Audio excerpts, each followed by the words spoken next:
Pois bem, minha gente, hoje estamos falando sobre o romantismo no Brasil, que foi um dos principais movimentos de arte do século XIX e teve como marca inicial Suspiros Poéticos e Saudades de Gonçalves de Magalhães em 1836. Né?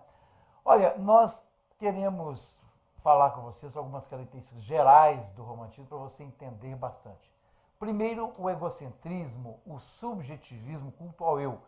O poeta romântico, o escritor romântico não era nada objetivo. Deixava muita coisa nas entrelinhas, é o chamado subjetivismo, culto do eu, muito de interpretativo, ok? Outra característica é o indianismo, nacionalismo e ufanismo. Foi um estilo de época em que começou-se a valorizar as coisas do Brasil mesmo. Eu até entendo, né, e muitos autores entendem, outros professores entendem, que a literatura brasileira, na verdade, foi aqui, porque aqui é que pôde se enxergar com olhos nacionalistas aquilo que tínhamos de valor, certo? Por isso que valorizou-se tanto o índio, como nós vamos falar aqui à frente, tá? As coisas, a terra nossa e até o escravo que estava aqui no Brasil, certo? Então, muito interessante essa característica. Exaltação da natureza enquanto cúmplice do sujeito. Olha, lá no arcadismo, neoclassicismo, a natureza é fundamentalíssima. Só que no romantismo também a natureza está presente, mas ela participa da vida do poeta, do escritor romântico. Bom, se ele está sofrendo, ela participa desse sofrimento. Se ele está feliz, ela participa dessa felicidade também, né? Idealização do herói, do amor e da mulher. Olha, essa idealização do herói, exatamente por ser uma literatura brasileira, nós vamos ver que o nosso índio, por exemplo, era muito desvalorizado. Fazia-se uma propaganda terrível, né, lá fora sobre o nosso índio, exatamente para as pessoas não virem aqui no Brasil. Né? Falava que o índio comia as pessoas, né? Então, que as mulheres eram muito feias, né? E também não podia nem se falar do amor na nossa terra. Então, os heróis, aqueles autores que valorizaram o Brasil, falou muito do herói, da heroína e da nossa terra querida e do amor que é presente aqui, ok? Também a fuga da realidade por meio da morte, do sonho, da loucura ou da arte. Uma das características marcantes do romantismo no Brasil é essa fuga da realidade. Nós vamos ver aqui também nas fases daquela questão do sentimentalismo terrivelmente exagerado, do mal do século, viu? Quando se fala que um fulano é muito romântico, a gente pensa assim, puxa vida, né? Ele é muito carinhoso, ele manda flores. Olha, gente, a questão é que no romantismo, esse amor, esse sentimentalismo existia, mas era extremamente exagerado. E o romântico não aceitava muito a perda. Suponhamos que ele dissesse para alguém assim, eu te amo, né? Por exemplo. A pessoa fala assim, olha, infelizmente que eu sinto que você é uma amizade muito profunda e tal. O autor romântico não aceitava isso não, certo? Então ele falava assim, não, então eu vou lhe dar uma morrida, viu? Porque você não me ama, pelo amor de Deus. Gente, era assim mesmo, viu? Nós vamos ver à frente que a idade também de alguns autores da época que morriam jovens não aceitavam um amor não correspondido. Não aceitava a ideia de, por exemplo, olhava a lua. Lua, tu és linda, mas eu quero estar aí. A lua fala, como é que você vai estar aqui? Ele fala assim, não tem jeito, não. Então eu morro também, vou dar um morridinho e volto. Né? Pelo amor de Deus, era terrível isso aí. Tá? Tudo muito exagerado. O amor platônico, né, também. Olha, sabe o que é amor platônico? Muita gente sente isso por aí, né? Sabe que ama alguém, mas esse amor é impossível de ser realizado, mas chama isso de amor platônico, ok? Idealismo também, cheio de ideal, cheio de ideias, viu? Cheio de boas intenções também. O escritor do romantismo e o sentimentalismo exagerado, eu já falei com vocês aqui que também é uma das características marcantes. Mas tudo isso aqui nós vamos ver no que vai acontecer daqui a pouco, ok? Então, depois de a gente ver as características gerais, vamos ver as fases. No romantismo houve essa questão das fases. A primeira fase romântica é a fase do nacionalismo e indianismo. Aqui os escritores exploram a natureza, né, o sentimentalismo, a religiosidade, o ufanismo, o nacionalismo. Esse ufanismo aqui é um nacionalismo tremendo, é o orgulho que o autor tem de ser brasileiro, que ama a pátria onde vive, morre pela pátria. Esse é o ufanismo, ok? O nacionalismo. Então, em seus poemas, como o célebre Ijuca-Pirama, nota-se a exaltação da natureza nacional e a construção do índio como herói brasileiro. Eu estava dizendo para vocês há pouco que o índio não era representativo lá fora. O nosso autor aqui no Brasil, do romantismo, exalta de todas as formas o nosso índio como herói, ok? Aqui, olha um pouquinho que diz Juca-Pirama de Gonçalves Dias. Meu canto de morte, guerreiros ouvi. Sou filho das selvas. É o nosso índio falando, viu? Sou filho das selvas, nas selvas cresci. Guerreiros descendo da tribo tupi, da tribo pujante, que agora anda errante por fado inconstante. Guerreiros nasci. Sou forte, sou bravo, sou filho do norte, meu canto de morte, guerreiros ouvi. Né? De Gonçalves Dias, sim, aqui é a valorização da terra e valorização do nosso índio. Nessa primeira fase do romantismo, nós podemos destacar Gonçalves Dias, Gonçalves de Magalhães, que iniciou, né, o romantismo no Brasil em 1836, com que obra? Suspiros Poéticos e Saudades, ok? E o José de Alencar. Bem, nós tivemos a segunda fase romântica, conhecida como a geração do mal do século ou ultra-romântica, tremendamente romântica, né? E ela foi influenciada pela poesia de George Byron, por isso é chamada de geração byroniana. Gente, é como se fosse assim, ó, olha em que se centrava o pensamento de Byron. Né? É o seguinte, o coração tem razões que a própria razão desconhece. O coração tem razões que a própria razão... Acho que vou começar daqui. Não ficou legal esse negócio meu de titubear aqui não, né? Titubear. Vamos falar da segunda geração aqui? Porque eu falei assim, eu fiquei gaguejando, né? Não. Vamos continuar aqui então? A segunda fase romântica, conhecida como geração mal do século ultra-romântica, romântica demais. E ela foi influenciada por George Byron. Né? Esse Byron, gente, assim, o centro do pensamento dele seria o seguinte: o coração tem razões que a própria razão desconhece. Né? Veja bem que aqui age-se pela emoção. Enquanto no arcadismo a palavra mágica era razão, aqui no romantismo é emoção, mas emoção extremamente exagerada, certo? Então aqui nós vamos encontrar temas como egocentrismo, negativismo, pessimismo, dúvida, desilusão, boêmia ou boemia, viu? Mas pode ser boêmia também, exaltação da morte e fuga da realidade. Então, no primeiro caso, aqui na primeira fase, nós falamos que a questão é que é indianista, nacionalista, ufanista. Aqui na segunda fase, mal do século.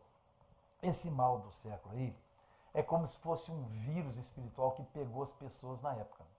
Eu fiz até uma colinha porque os próprios autores aqui do romantismo morriam jovens. Sabe aquela história? Eu amo você, você não me ama, então eu vou morrer?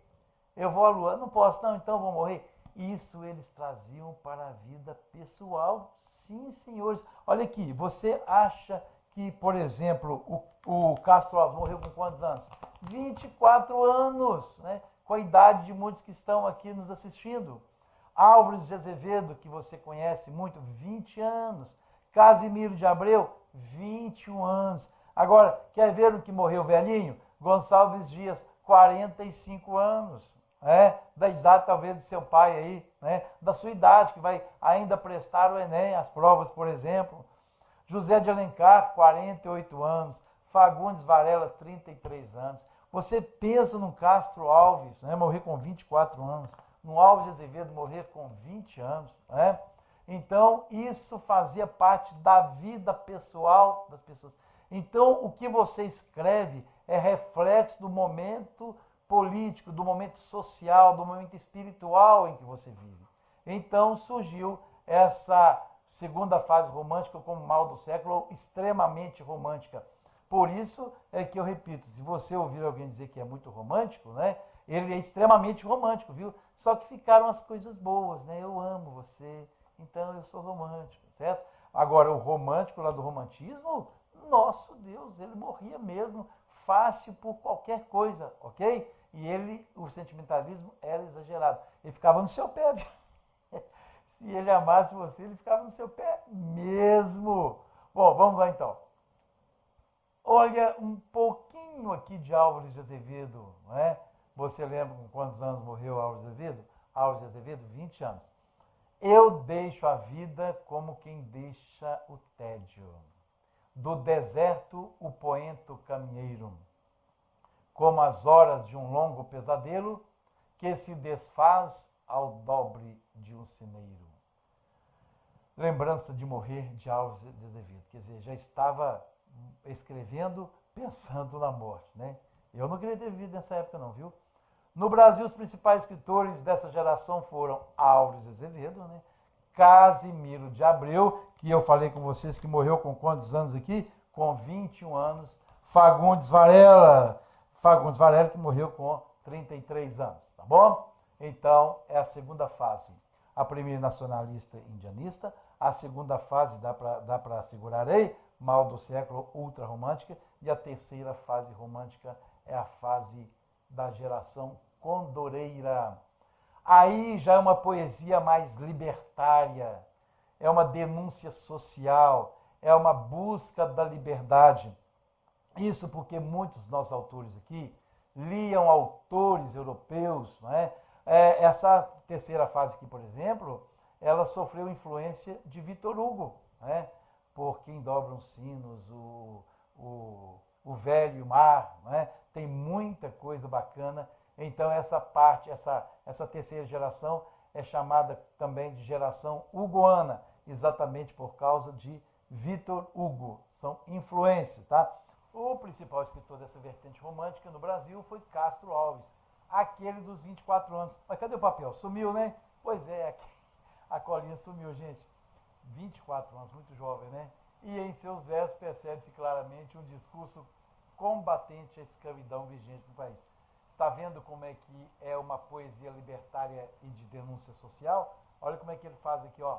Ontem a serra leoa, a guerra, a caça ao leão, o sono dormindo à toa sob as tendas da amplidão. Hoje o porão negro fundo, infecto apertado, imundo, tendo a peste por jaguar. Estão vendo como é que ele fala lá no negro na África, naquela época?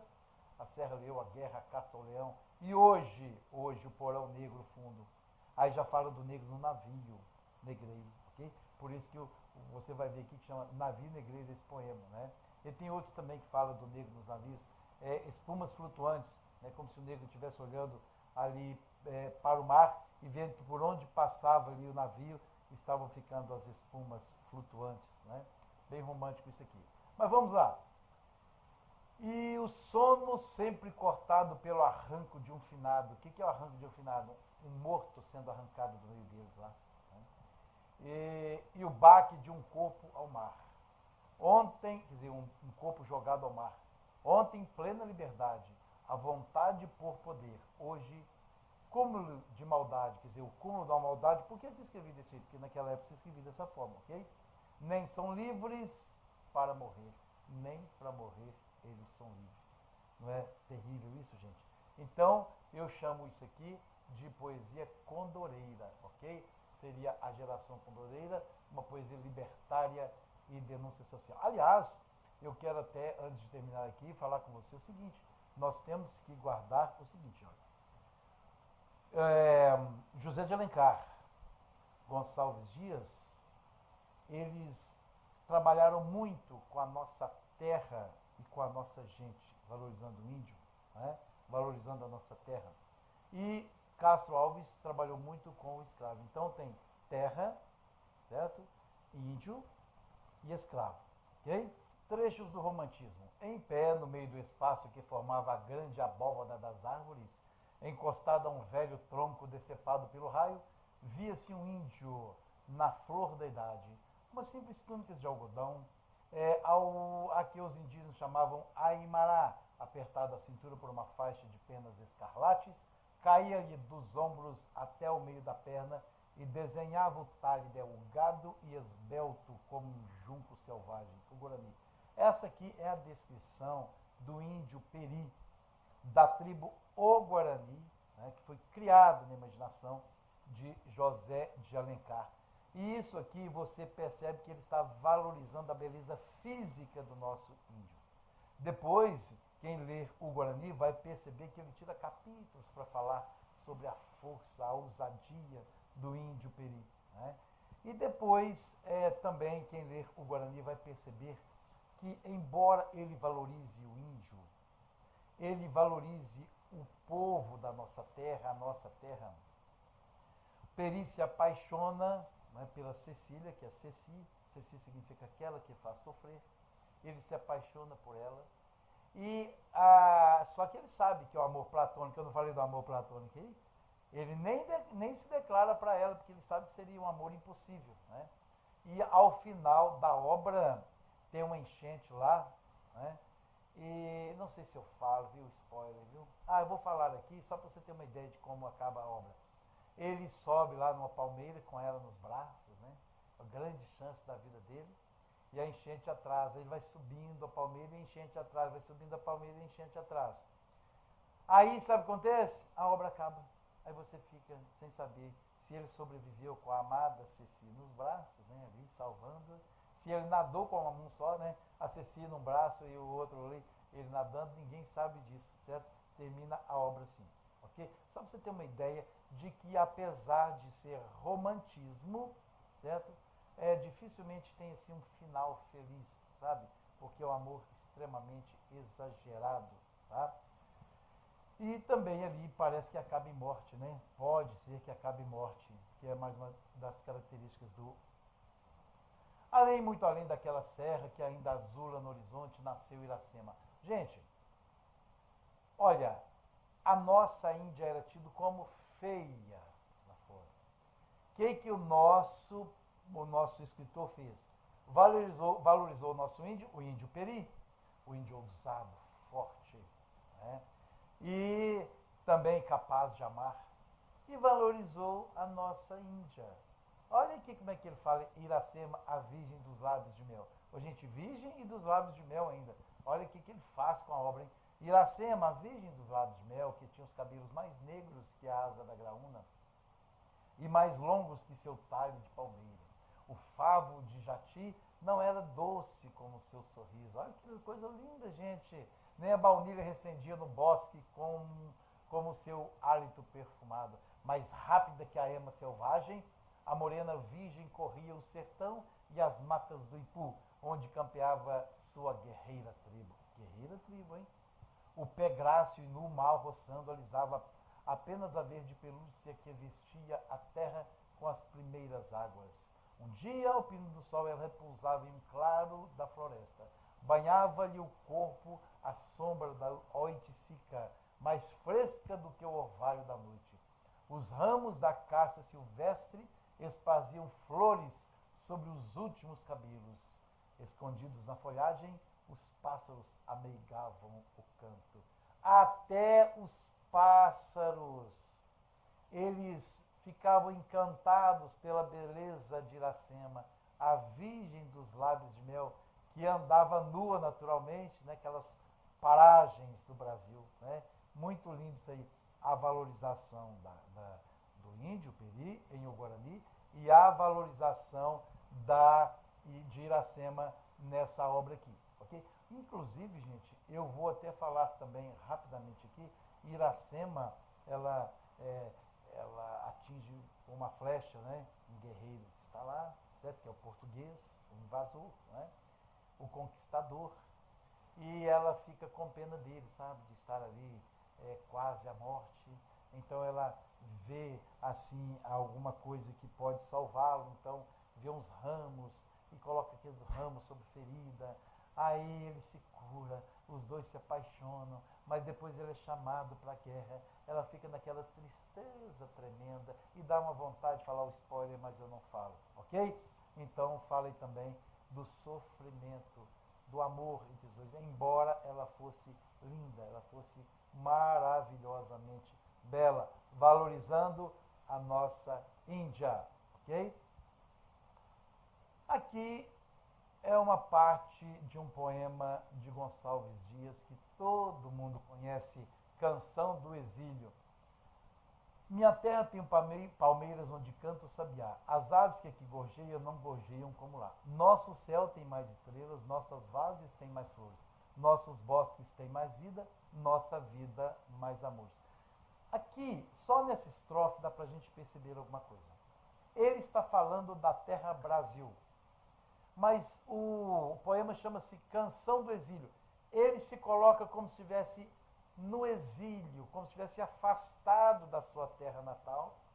E ele curte as lembranças do Brasil. Olha que interessante. Ele estava no Brasil, mas para se adequar às características do romantismo, né? O saudosismo era uma dessas características, né? Aliás, é uma das características do romantismo. Ele se coloca como se estivesse no exílio, lá fora. Aí ele pensa assim, aí ele fala, escreve, né? Olha, minha terra tem palmeiras. Que terra é essa? Brasil. Né?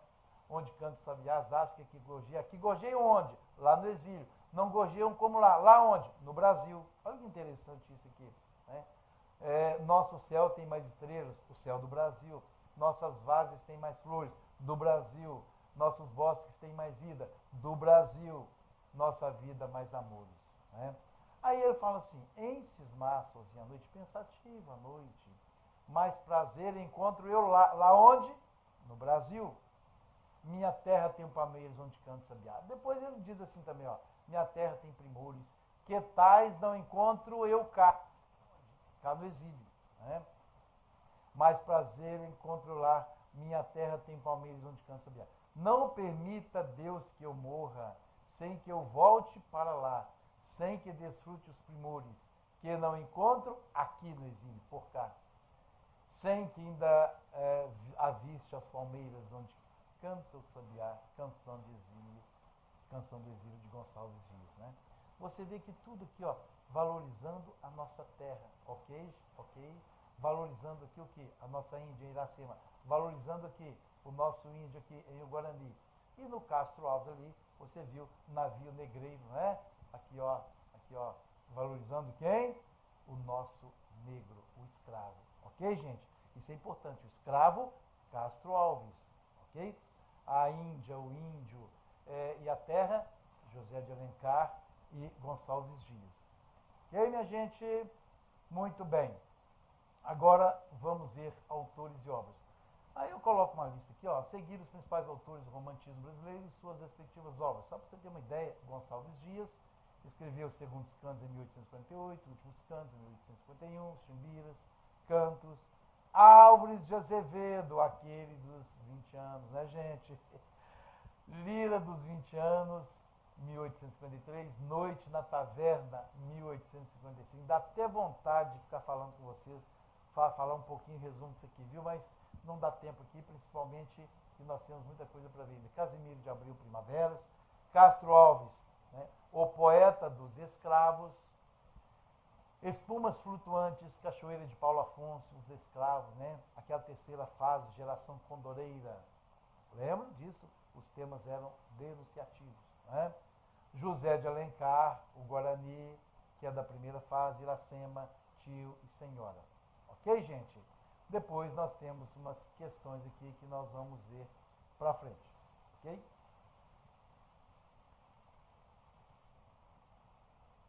Não era para aparecer isso aqui.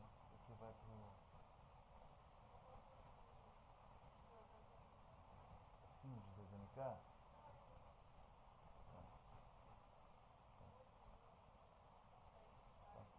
E José de Alencar com o Guarani, Iracema, tio e senhora. Portanto, estas são as principais características do romantismo no Brasil, dividida nas 3 fases que fizeram com que esse fosse um dos maiores marcos da literatura brasileira de todos os tempos. Ok? Pois é, se você gostou das nossas dicas sobre o romantismo, dê um like aí, inscreva-se no nosso canal e ative o sininho das notificações que você vai sempre receber novos vídeos que nós vamos aí gravando, ok? Um abraço a todos.